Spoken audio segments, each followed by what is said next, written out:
আর কবর খুব একাকিত্বের জীবন।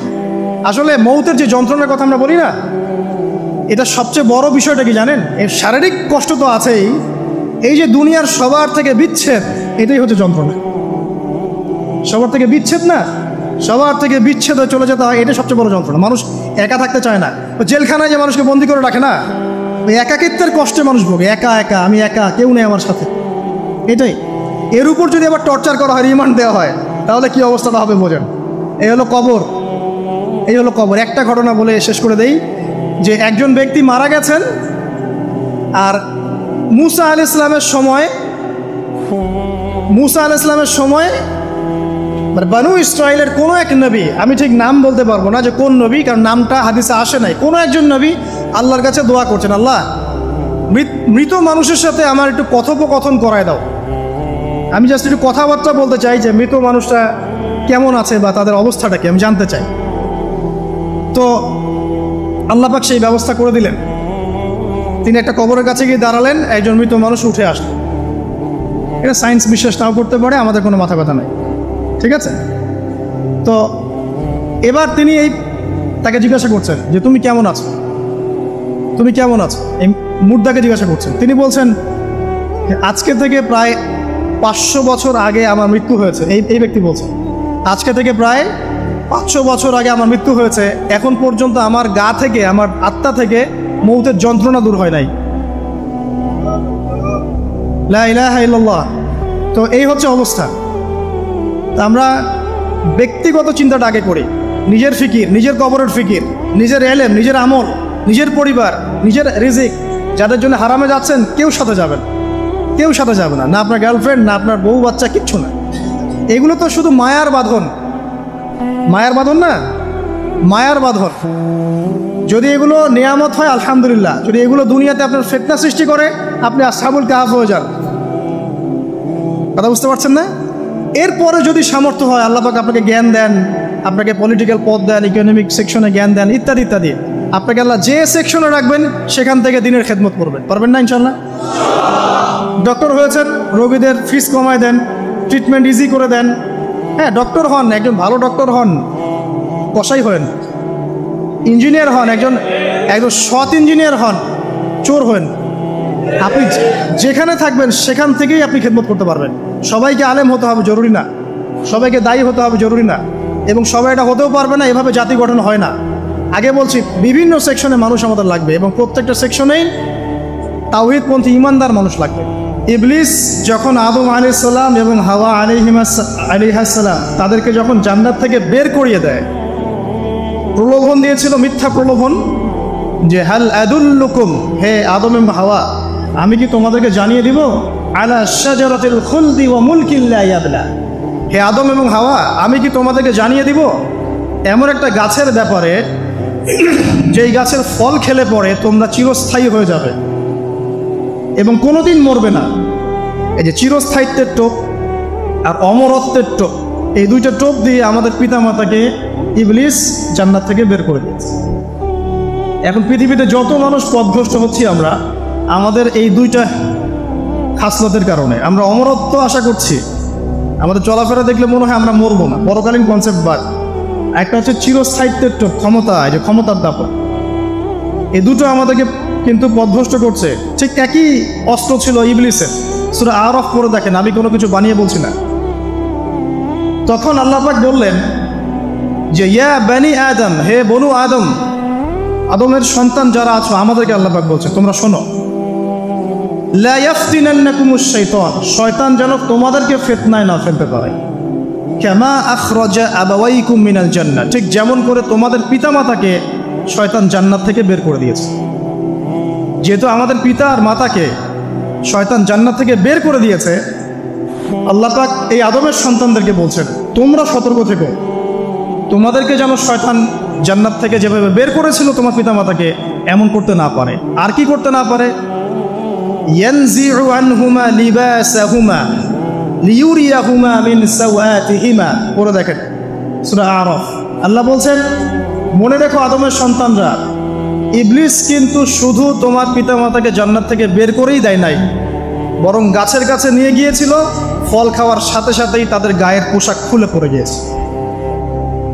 তাহলে আমাদের পিতামাতাকে জান্নাতে নগ্ন করে দিয়েছিল কে? সেই কথা আল্লাহ পাক বলছেন আদম সন্তানদেরকে, তোমরা সতর্ক থেকো, তোমাদেরকে যেন ইবলিস নগ্ন করতে না পারে, ঠিক যেমন করে তোমাদের পিতামাতাকে করেছে। তাহলে এখন যে পুরো বিশ্ব জুড়ে নগ্নতার যে সংস্কৃতি চলছে তাইলে এরা কার এজেন্ডা বাস্তবায়ন করছে বুঝতে পারছেন? কোরআন পড়েন, পৃথিবীতে যত সভ্যতা চলে গেছে, ব্যাবিলনের সভ্যতা, চাইনিজদের সভ্যতা, তারপরে যে আমাদের মাও সেতুং, ইতালির মুসোলিনি, এদিকে জ্যাপল সার্তে, এদিকে আপনার ফিডেল ক্যাস্ট্রোর কথা বলেন, ওই পশ্চিমা সভ্যতা বাদ দিয়ে যত বড় বড় সভ্যতা রিনাউন্ড, সবার পোশাক ছিল শালীন। আমি চ্যালেঞ্জ করলাম, খুঁজে দেখেন চাইনিজদের পোশাক দেখেন, আগেকার পোশাক, 1000 বছর আগের পোশাক, শালীন পোশাক। তারা কিন্তু মুসলিম ছিলেন না। আপনি এই ব্যাবিলনের সভ্যতা দেখেন, ব্যাবিলনের সভ্যতা অনেক প্রাচীন না? এই সভ্যতার পোশাক দেখবেন এটা অশালীন পোশাক ছিল না। এমনকি আইয়ামে জাহিলিয়াত যেটা আমরা বলি, নবী সাল্লাল্লাহু আলাইহি ওয়াসাল্লাম যখন জন্ম নেননি তার আগের সময় কোনো, ওই সময়ে যে মানুষ জেনা করত, মেয়েকে যে কন্যা সন্তানকে জীবিত দাফন করত, তারপরেও ওদের পোশাক শালীন ছিল। হঠাৎ করে বিশ্বে একটা সভ্যতা আসলো পশ্চিম থেকে, তারা বললো যে পোশাক শর্ট হতে হতে হতে হতে এক পর্যায়ে বিকিনি পরে করা শুরু, এবং এখন ওরা সারা বিশ্বে ওটা ছড়িয়ে দিচ্ছে, আমরা সবাই ওটাকে গ্রহণ করছি। আমরা বলছি 1000 বছরের সময়। এখন দেখেন আল্লাহ পাক কি বলছেন, ওয়াইদা ফাআলু ফাহিশাতান, ওই সূরার মধ্যে আছে, যখন তারা কোনো ফাহেসা কাজ করে তারা বলে, ক্বালু, তারা বলে, ওয়াজাদনা আলাইহা আবানা, ওয়াজাদনা আলাইহি আবানা, আমরা এগুলো আমাদের বাপ দাদাদেরকে দেখেছি করতে। যখন তারা কোনো ফাহেসা কাজ করে তারা বলে, অশ্লীল কাজ করলে বলে, আমরা এগুলো দেখেছি বাপ দাদা পিতৃপুরুষ থেকে করে আসছি। আল্লাহু আমারানা বিহা, আল্লাহ আমাদেরকে আদেশ করেছেন। আল্লাহ বলছেন, কুল ইন্নাল্লাহা লা ইয়া'মুরু বিল ফাহশা, আল্লাহ পাক কখনো অশ্লীল কাজের আদেশ করতে পারেন না। আতাকুলুনা আলাল্লাহি মা লা তা'লামুন, তোমরা কি আল্লাহ সম্পর্কে এমন কথা বলছো যে কথা তোমরা জানো না? আল্লাহ কিসের আদেশ করেন? আল্লাহ বলছেন, কুল আমারা রাব্বি বিল কিসত, হে নবী বলে দিন আল্লাহ পাক আদেশ করেন ন্যায় বিচারের আদেশ করেন। ওয়া আকিমু ওয়ুজুহাকুম ইনদা কুল্লি মসজিদ, এবং প্রত্যেক নামাজের ওয়াক্তে নিজের চেহারাটাকে একনিষ্ঠভাবে আল্লাহর দিকে ফেরাবে, এই আদেশ আল্লাহ পাক করেন। ওয়া আকিমু ওয়ুজুহাকুম ইনদা কুল্লি মসজিদ ওয়াদউহু মুখলিসিনা লাহুদ্দিন, এবং একনিষ্ঠভাবে তোমরা আল্লাহকে ডাকবে, দোয়া করবে, এই আদেশ আল্লাহ পাক করেন। তো আল্লাহ পাক কি অশ্লীল কাজের আদেশ করতে পারেন? ইতিহাস পড়ে দেখেন, আমি নিজে হিস্ট্রির ছাত্র, আপনি পড়ে দেখবেন, পুরো ঐতিহাসিক পটভূমি পড়ে দেখবেন, মানুষ এই ঊনবিংশ শতাব্দী আসার আগে এত অশ্লীল ছিল না। এখনকার বিশ্বে যত সমস্যা চলছে, কয়েকটা বলি, রিবা বা সুদ, জেনা বা উন্মুক্ত যৌনাচার, তারপরে বেপরদামি অশ্লীলতা, 4 নাম্বার আপনার মাদক, ঠিক আছে, 5 যে বড় মহামারী পর্নোগ্রাফি, যত বড় বড় মেজর সমস্যাগুলো চলছে যেগুলো ইয়াং জেনারেশনকে ধ্বংস করে দিচ্ছে, এগুলোর ম্যাক্সিমাম এসেছে কিন্তু পশ্চিম থেকে। খেয়াল করে দেখবেন, এগুলো কিন্তু বাংলাদেশ থেকে আসে নাই, আসছে ভারত থেকে আসছে, পাকিস্তান থেকে আসছে, সাবকন্টিনেন্ট থেকে আসে নাই, এগুলো দেখবেন একটা নির্দিষ্ট জায়গা থেকে আসছে। তো এই কারণে আমাদের সতর্ক দৃষ্টি রাখতে হবে যে বস্তুবাদী উন্নয়ন সব কিছু নয়। হ্যাঁ, আমরা জিডিপি বাড়ালাম, ইন্ডাস্ট্রিজ গড়লাম, মঙ্গলে চলে গেলাম, চাঁদে গেলাম, ওকে ফাইন, এগুলোর কেউ বিরোধিতা করবে না, এটা ভালো, ন্যাশনকে এগিয়ে নিতে হবে, এটাই এডুকেট তারা এবং এডুকেটেই করতে হবে, কিন্তু নৈতিকতার বিসর্জন দিয়ে নয়। নৈতিকতার বিসর্জন দিয়ে ধর্ম থেকে দূরে চলে এসে নাস্তিকতায় বিশ্বাসী হয়ে আল্লাহকে বাদ দিয়ে, রাসূলকে বাদ দিয়ে এই বস্তুবাদী উন্নয়ন আমাদের পরকালকে বাঁচাতে পারবে না। তো পরকালকে বাঁচিয়ে রেখে আমার দুনিয়াবি উন্নয়ন করতে হবে, এবং দুনিয়ার উন্নয়নটা অবশ্যই জরুরি। সারা বিশ্ব যখন এগিয়ে যাচ্ছে, আমরা কেন পিছিয়ে থাকবো? আমি তো এটাও বলি যে এটা অনেক মাদ্রাসার লাইনে যারা আছেন তারা আমার সাথে একটু বিরোধিতা করেন এই বিষয়ে, কিন্তু আমি নিজেই বলি যে সিলেবাসের মধ্যে পরিবর্তন নিয়ে আসার চেষ্টা করতে হবে। শুধুমাত্র এককেন্দ্রিক শিক্ষায় কেন শিক্ষিত হব? এই যুগে চলার জন্য যে উপকারী জ্ঞানগুলো দরকার সেগুলো শিখতে হবে আমাদেরকে। আমাদের আইসিটির জ্ঞানের দরকার আছে, আমাদের ইংরেজির জ্ঞানের দরকার আছে, ম্যাথামেটিক্স দরকার আছে, সায়েন্সের দরকার আছে, আমাদের তথ্য প্রযুক্তি জানতে হবে, অর্থনীতির জ্ঞানের দরকার আছে, পলিটিক্যাল সায়েন্সের দরকার আছে, জিও পলিটিক্স দরকার আছে। এগুলো বাদ দিয়ে শুধু যদি আমি মুখস্থ করে যাই, এই জ্ঞানটা আমার কী কাজে দেবে আমাকে বলে? এই কথাটা অনেকে নেগেটিভলি নেয়, কিন্তু আমি আসলে তাদের ব্যাপারে তাদের সাথে তর্ক করতে চাই না। আমি আমার কনসেপ্ট লালন করি, আমি এতটুকুই বলছি। এবং যারা শিক্ষিত মহল আছেন, বুদ্ধিজীবী মহল আছেন, যারা দেশ সম্পর্কে ভাবেন, যাদের নিয়ে ভাবেন, উম্মাহ নিয়ে ভাবেন, তারা কিন্তু আমার সাথে একমত হবে ইনশাআল্লাহ যে আমরা কিন্তু এই জায়গাটাতে পিছিয়ে পড়তেছি। আল্লাহ পাক আমাদেরকে কনস্ট্রাকটিভ সিলেবাসে পড়াশোনা করার তৌফিক দান করুন, এবং জেনারেল লাইন থেকে আপনি বয়কট করে একদম ইয়াতে চলে আসতেছেন কেন? জেনারেল লাইনে পড়ছেন, পড়েন, আপনার এই জ্ঞানটাকে আপনি ইসলামের কল্যাণে কাজে লাগাতে পারবেন না? সবাইকে কি আলেম হতে হবে? সবাইকে মুফতি হবে, মুহাদ্দিস হবে? অর্থনীতিবিদের দরকার আছে না? পলিটিশিয়ানের দরকার আছে না? ডক্টর ইঞ্জিনিয়ার দরকার আছে না? সব সেক্টরের মানুষের দরকার আছে। আপনাদেরকে আপনাদের জায়গায় থাকতে হবে, ওখানে থেকে আপনারা ইসলামের খেদমত করবেন, পারবেন না? একজন ডক্টর, তিনি কি ইসলামের খেদমত করতে পারবেন না ভাই? একজন সৎ নেতা, তিনি কি ইসলামের খেদমত করতে পারবেন না? একজন অর্থনীতিবিদ, তিনি যদি আল্লাহ পাকের হালাল হারাম মেনে অর্থনীতির কোনো বিধান চালু করেন, তিনি কি ইসলামের খেদমত করতে পারবেন না? তো সবাইকে কি বক্তা হইতে হবে? সবাইকে আলেম হতে হবে? এক নির্দিষ্ট একটা শ্রেণীর মানুষ আলেম হবে, নির্দিষ্ট একটা শ্রেণীর মানুষ প্রশাসনে থাকবে, নির্দিষ্ট একটা শ্রেণীর মানুষ জনপ্রতিনিধি হবে, নির্দিষ্ট শ্রেণীর মানুষ ইকোনমিক সেক্টরে থাকবে।